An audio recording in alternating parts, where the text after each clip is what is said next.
adalah guru mata pelajaran PPKN dari SMP YPI Cakung. Saya adalah mahasiswi PPG dalam jabatan kategori 2 dari Universitas Negeri Yogyakarta.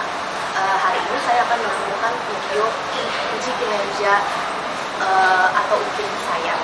Selamat menyaksikan.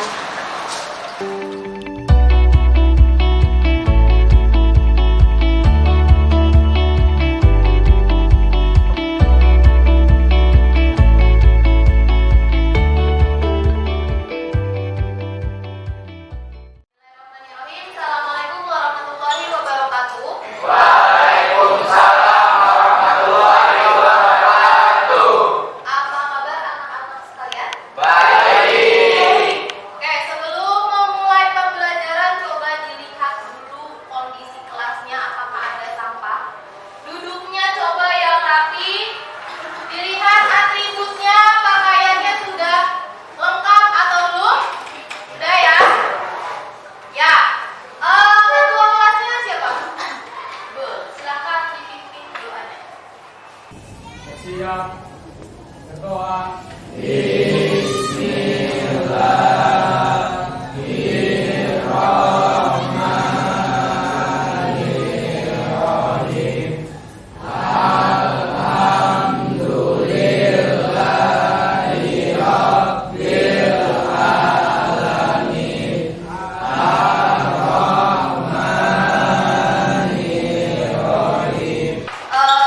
Indonesia Raya, siapa yang mau memimpin? Marilah kawan-kawan kita menyanyikan lagu Indonesia Raya dalam ketukan 4/4, 1, 2, 3, 4.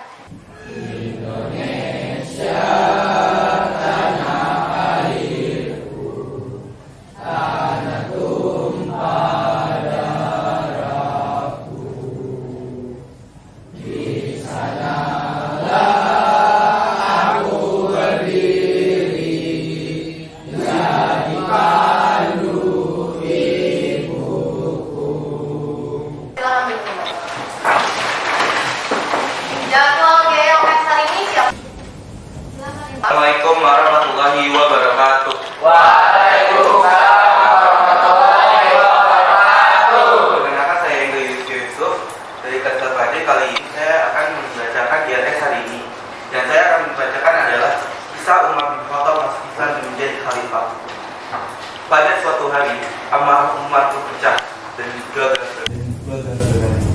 Umar membawa pedang dan membunuh Rasulullah. Dan sekian dari IRS saya. Wassalamualaikum warahmatullahi wabarakatuh. Waalaikumsalam warahmatullahi wabarakatuh. Terima kasih Enggal, kita apresiasi Enggal. Kasih tepuk tangan. Untuk tadarus hari ini sudah sampai surat apa? Ya. Oke, silakan dibuka Al-Quran. Tahu terlebih dahulu ya. Dimulai. Silakan dimulai.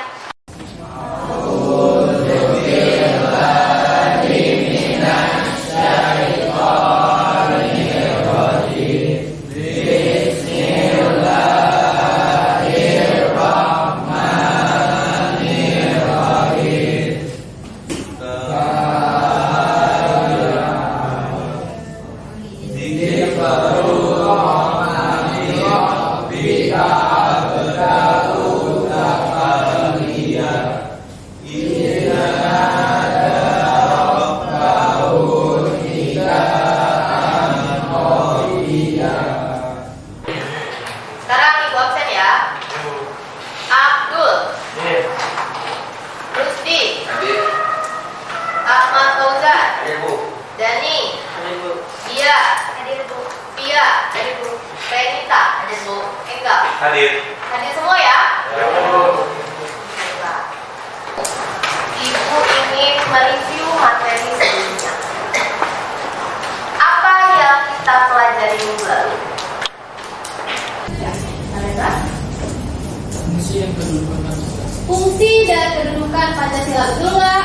Oke, makasih Nalendra. Di fungsi dan kedudukan Pancasila kita belajar tentang apa? Ada yang bisa jawab? Ya. Belajar tentang Pancasila sebagai Pancasila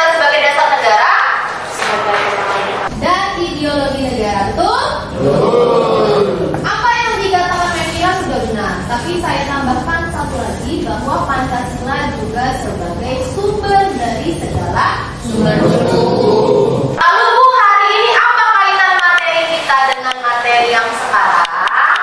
Yang kemarin dan yang sekarang? Coba Abdul dinyalakan dulu fokusnya. Oke, kalau kemarin kita mempelajari fungsi dan kedudukan Pancasila, maka hari ini kita akan belajar fungsi dan kedudukan lagi. Hanya saja diubah Undang-Undang Dasar Negara Republik Indonesia tahun 1945 dalam sistem hukum nasional. Kalau kemarin Pancasila adalah sumber dari segala sumber hukum, Pancasila ini adalah sumber dari segala sumber hukum. Semua hukum itu harus bersumber pada Pancasila. Maka hari ini kita akan mempelajari hukumnya. Salah satu hukum yang akan kita pelajari adalah UUD NRI 1945. Kenapa Bu? Kenapa kita harus belajar UUD dulu? Karena UUD NRI 1945 adalah peraturan yang paling tinggi, hukum tertinggi. Jadi peraturan yang paling bawah, peraturan pemerintah, perda, perda kota, perda gubernur, atau apapun itu tidak boleh bertentangan dengan Undang-Undang Dasar 1945. Paham sampai di sini? Paham ya? Oke. Terus Bu, kita akan belajar tentang apa aja sih Bu? Lalu hari ini kita akan belajar seperti apa?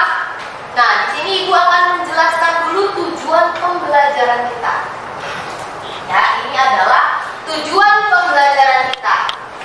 Hari ini kita akan belajar dengan model pembelajaran problem based learning. Apa itu Bu pembelajaran problem based learning? Jadi kita akan berorientasi dengan masalah. Jadi kita nggak cuma sekedar belajar teori, tapi kita akan menghubungkan teori yang akan kita pelajari hari ini dengan masalah yang nyata yang ada di sekitaran kita. Lalu tujuan pembelajaran dengan model problem based learning itu apa Bu? Yang pertama, menunjukkan sikap menghargai makna kedudukan dan fungsi UUD NRI tahun 1945 dengan cara menghormati perbedaan antar umat beragama di lingkungan sekolah dengan baik. Tapi kalau di sekolah kita karena IT, berarti agamanya cuma satu apa? Lalu yang ketiga, melaksanakan makna dan kedudukan serta fungsi UUD 45 dengan cara taat terhadap aturan yang ada di lingkungan sekolah dengan baik. Jadi diharapkan setelah belajar UUD ini, kalian juga akan menerapkan segala aturan apapun yang ada di sekolah. Itu akan menjadi nilai sikap sosial. Kalau yang satu dan kedua ini adalah nilai sikap religius. Ya. Lalu yang keempat, mendukung makna kedudukan dan fungsi UUD 1945 dengan cara mengimplementasikan pasal-pasal dalam UUD 45 di lingkungan sekolah dengan baik. Nanti kita juga akan belajar tentang pasal-pasal. Ya, diharapkan kalau kamu udah tahu pasal, udah tahu aturan, berarti kamu sudah bisa dan sudah siap mengimplementasikannya, mempraktekkannya di mana, di lingkungan sekolah dulu. Paham? Lalu poin 4 akan menjadi nilai apa Bu? Poin 4 akan menjadi nilai sikap sosial. Lalu yang ke-5 dan ke-6, menjelaskan fungsi dan kedudukan dengan benar, menelaah fungsi dan kedudukan NRI dalam sistem hukum nasional dengan benar. Ini akan menjadi nilai pengetahuan. Lalu menganalisis fungsi dan mempresentasikan hasilnya, itu akan menjadi nilai keterampilan. Jadi nanti kita akan diskusi kelompok. Saya akan tampilkan video, 3 video yang akan kalian tonton bersama-sama. Setelah itu kita akan membagi menjadi 3 kelompok besar. Setelah itu saya akan suruh kamu menyelesaikan masalah itu. Silakan kamu kaitkan dengan teori-teori yang ada. Bu, boleh nggak dari buku? Silakan. Dari internet silakan. Dari pasal-pasal pun silakan. Nanti setelah itu presentasi di depan yang mewakilkan 1 orang saja. Sisanya nanti kita tanya jawab. Setuju? Setuju. Paham? Oke, kalau itu sedikit materinya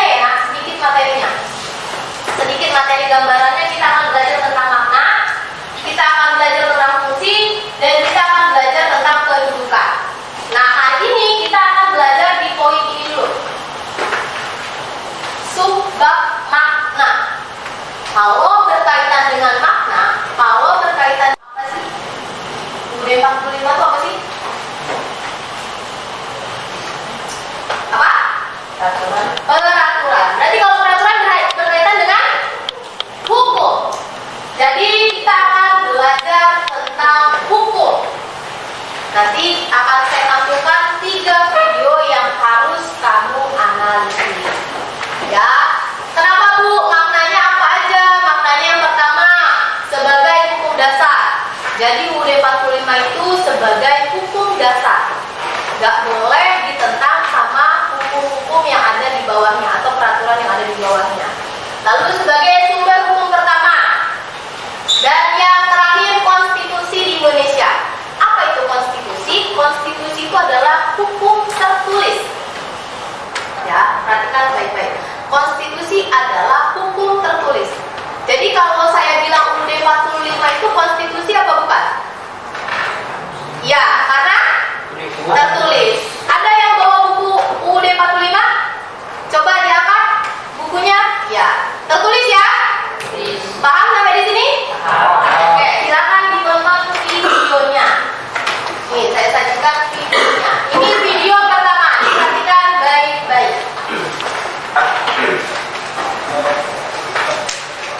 Tetap kami menyampaikan bahwa tetap kami menyampaikan dan intinya rasa duka yang mendalam kepada seluruh rakyat Indonesia, terkhusus kepada rakyat Jawa Timur dan Surabaya,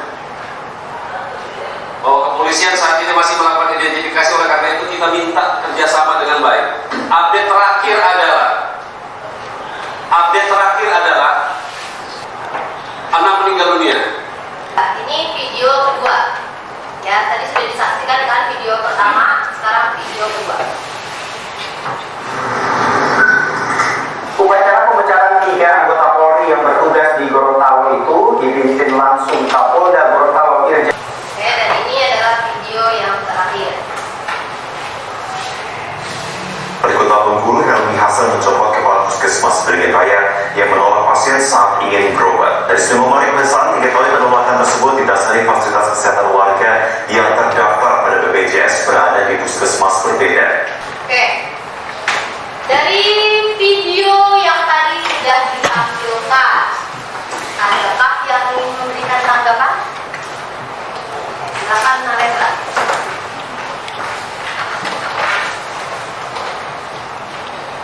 Bahwa negara kita sudah menerapkan beberapa peraturan hukum dengan tegas dan adanya beberapa peraturan yang masih belum tegas. Iya. Boleh kasih tepuk tangan untuk Narendra. Dari 3 video tersebut kita lihat bahwa ternyata negara kita sudah melaksanakan hukum dengan baik. Contohnya apa? Tadi ada pembakaran di gereja ya, dan sudah diidentifikasi dalam proses pada saat itu. Lalu yang kedua, bahkan polisi juga dicopot statusnya menjadi polisi kalau dia melanggar hukum. Dan yang ketiga, bahkan kepala puskesmas, ya dia kepalanya, dia yang memimpin di sana pun dicopot ketika dia tidak memberikan fasilitas kesehatan. Kenapa Bu? Karena di UUD RI 1945 di situ juga ada pasal tentang fasilitas kesehatan. Nanti kalian bisa analisis dari pasal-pasal tersebut yang ada di UUD 45. Paham sampai di sini? Lalu kalau dari video yang tadi sudah ditampilkan, kira-kira jenis masalah apa yang bisa kita rumuskan menjadi rumusan masalah? Ada yang bisa merumuskan masalah? Ya, silakan Iwa. Nah, Bu, banyak sekali terjadi pelanggaran hukum yang ada di Indonesia. Iya, betul Iwan. Jadi rumusan masalah yang akan kita bahas, kenapa masih ada pelanggaran hukum? Padahal aturannya sudah dibuat apa belum? Ya. Maka sekarang kita bagi menjadi 3 kelompok besar. Mau saya bagikan atau bagi sendiri? Bagi sendiri. Oke, silakan diatur tempat duduknya sesuai. Sudah dibagi kelompoknya? Sudah. Kelompok 1 di mana posisi duduknya?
Assalamualaikum warahmatullahi wabarakatuh. Waalaikumsalam warahmatullahi wabarakatuh. Nama saya Irwan Wahyudiono, perwakilan dari kelompok 1 ingin mempresentasikan hasil jawaban dari kelompok saya. Pertanyaannya adalah, mengapa pelanggaran hukum dapat terjadi? Kalau menurut pendapat kelompok kami, yang pertama adalah kebiasaan. Orang yang sudah terbiasa untuk melanggar hukum, dia tidak akan segan lagi untuk melanggar hukum. Sebaliknya, orang yang sudah terbiasa taat terhadap hukum, dia akan segan untuk melanggar hukum. Jadi, kebiasaan melanggar hukum adalah satu kebiasaan yang buruk. Lalu yang kedua adalah kesempatan. Orang yang melanggar hukum itu terjadi apabila adanya peluang. Terlebih lagi apabila tidak ada yang melihatnya. Lalu, apa pengaruh pelanggaran hukum terhadap fungsi dan kedudukan UUD NRI tahun 1945? Karena negara Indonesia merupakan negara hukum, hal ini sesuai dengan pasal 1 ayat 3 di dalam UUD NRI 1945. Berdasarkan hal tersebut, negara harus menjunjung tinggi nilai hukum yang ada. Apakah UUD 1945 sudah dijalankan dengan semestinya? UUD 1945 sudah dikemas dengan sebaik mungkin. Hanya saja memang masih ada beberapa oknum yang masih suka melanggar hukum. Mungkin dengan kita saling mengingatkan dan menegur, itu bisa meminimalisir oknum-oknum yang masih suka melanggar hukum tersebut. Lalu, apa saja pasal-pasal yang berkaitan dengan pelanggaran hukum tersebut? Untuk pasal-pasal yang berkaitan dengan pelanggaran pelayanan BPJS, itu ada pada pasal 28H ayat 1. Untuk kasus polisi yang dipecat karena pelanggaran hukum, itu sudah sesuai dengan negara Indonesia adalah negara hukum. Jadi kita semua ini dipandang sama oleh hukum.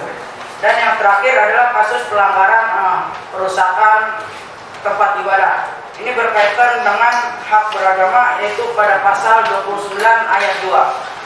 Lalu bagaimana cara penyelesaian masalah tersebut? Yaitu dengan cara kita perlu ada edukasi untuk menyadarkan masyarakat itu sendiri dan penegakan hukum yang lebih tegas. Sekian dari kelompok kami.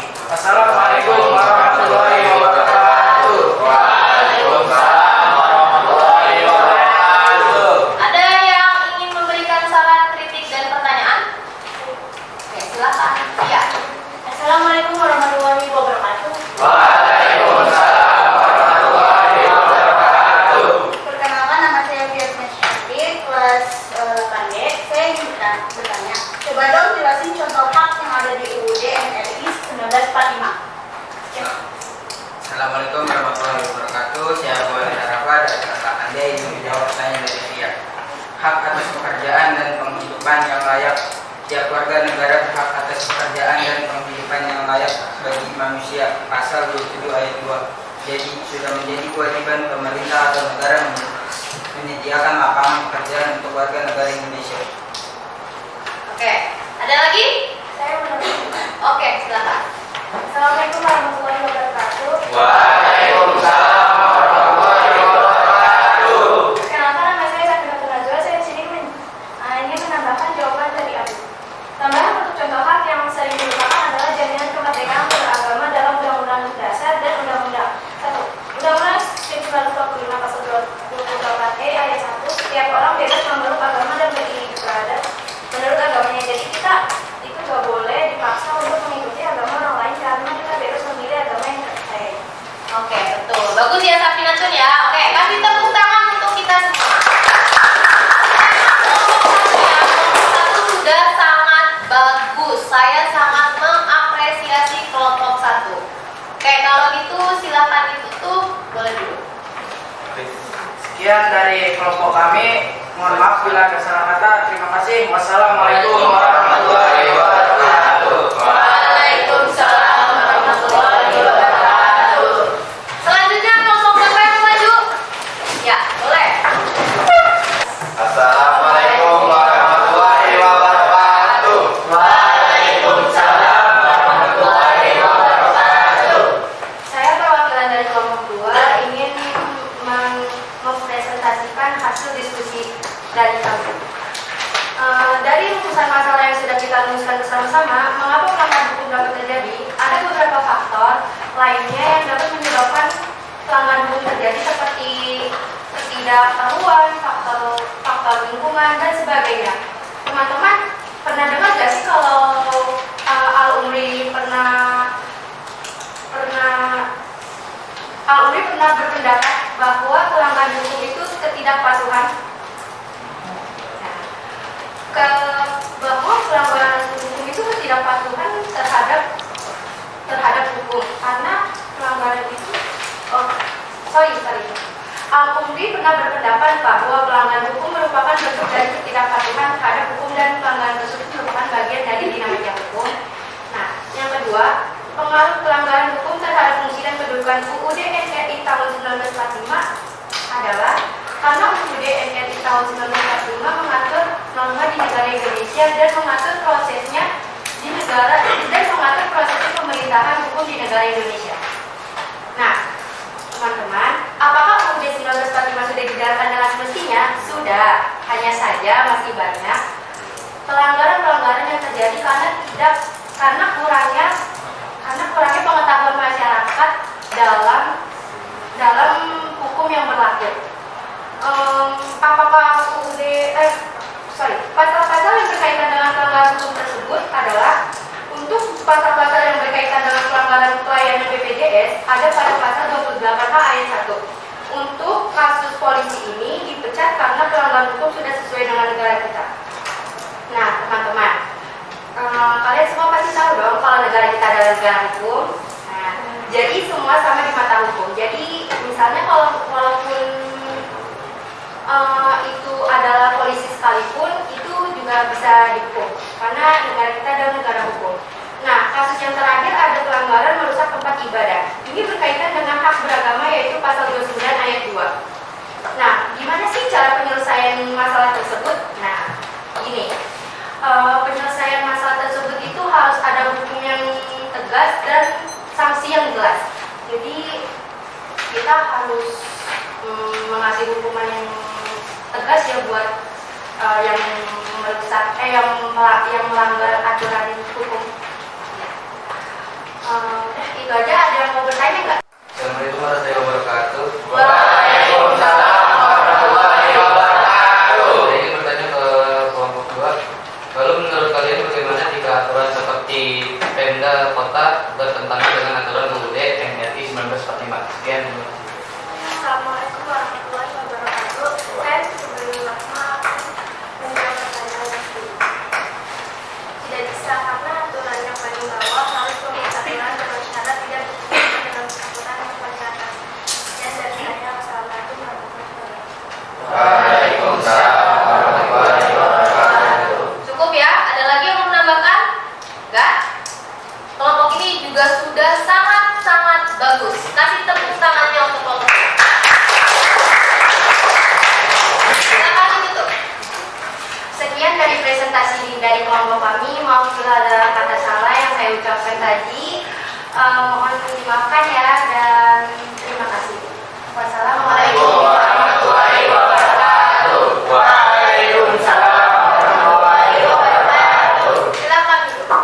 Untuk tugas di rumah, silakan kamu kerjakan LKS bab 2 halaman 35 dan dikumpulkan minggu depan.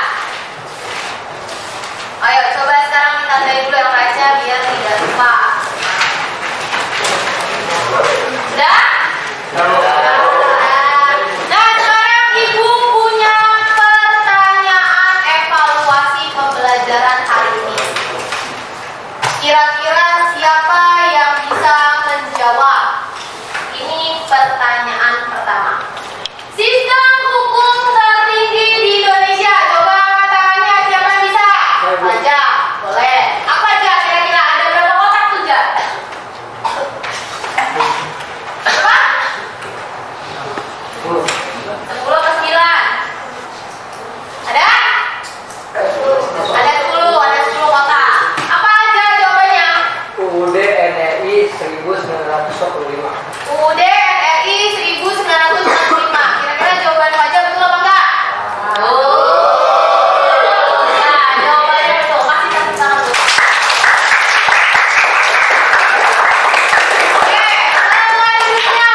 jawab sudah benar jawabannya. Berarti materinya ada yang nyangkut. Kira-kira siapa yang hari ini bisa menyimpulkan apa yang sudah kita pelajari? Siapa yang mau? Oh ya, silakan Ustaz. Assalamualaikum warahmatullahi wabarakatuh. Saya akan membacakan kesimpulan untuk hari ini. Hari ini pembelajaran kita tentang fungsi dan kedudukan UUD NRI 1945, di mana UUD NRI 1945 adalah hukum tertinggi yang ada di Indonesia. Dari video yang disajikan pun terbukti bahwa kita semua haruslah sama di. Ya, bagus ya. Tadi kesimpulan yang sudah dijelaskan oleh teman kita Moza. Jadi kita sudah belajar tentang fungsi dan kedudukan UUD NRI 1945 dalam sistem hukum nasional. Tapi hari ini kita baru belajar tentang makna. Ya, berarti minggu depan kita akan belajar ke subbab berikutnya. Fungsinya, kemudian kedudukannya. Nah, sekarang coba siapa yang kira-kira berani ngejelasin ke teman-temannya gimana sih model pembelajaran problem based learning? Ulang ini teman-temannya. Oke, boleh rahasia. Silakan maju rahasia.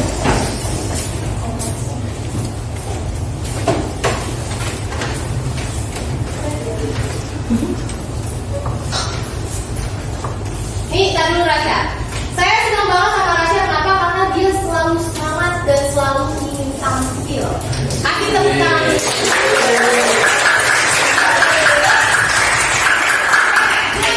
Gimana yang kamu rasakan setelah kita belajar menggunakan model pembelajaran baru? Menyenangkan Bu. Karena adanya bagus ini, jadi kita bisa mengaitkan materi pembelajaran dengan kasus atau contoh permasalahan nyata yang ada di sekitar kita. Iya.